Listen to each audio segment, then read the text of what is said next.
Temudan neçə vaxtı gəlib açılmağını gözləyən bağlamamızı gəlin sizinlə bir yerdə açaq.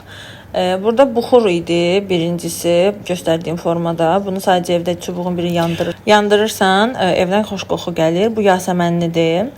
Növbəti məhsul isə işıq idi. Hansı ki, mən onu çox səbirsizlə gözləyirdim və gözləntimi də qarşıladı. Sadəcə olaraq tək bir dənə məni narahat edən məqam bir işığa 3 batareyanın getməyidir. Və izləyicilərimin dediyinə görə mən sorğu qoymuşdum Instagramda. Orada izləyicilərimin dediyinə görə və çox az müddət gedir o. Yəni sən o işığı daimi yanlı saxlaya bilmərsən, yandırıb söndürməklə uzun müddət istifadə edə bilərsən. Pultla yanlış söndür oradan. Və mən bunların hamısını eyni anda yox. Kuxnada məndə şkafın aşağısında işıqlanma orada zəifdir. Ora qoşmağı düşünürəm. Arxası yapışqanlandır və arxasında 3 nazik batareyka istifadə edilir. Bir-bir istifadə etməyi düşünürəm ondan. Yəni birini batareyaya qoyum, yapışdırım, istifadə edeyim. Amma lazım olduqca mən əsasən axşam çəkilişlərində mənə lazımdır. Amma məncə işıqlanması çox güclüdür, yəni gurdur. İstədiyim effekti ala biləcəm.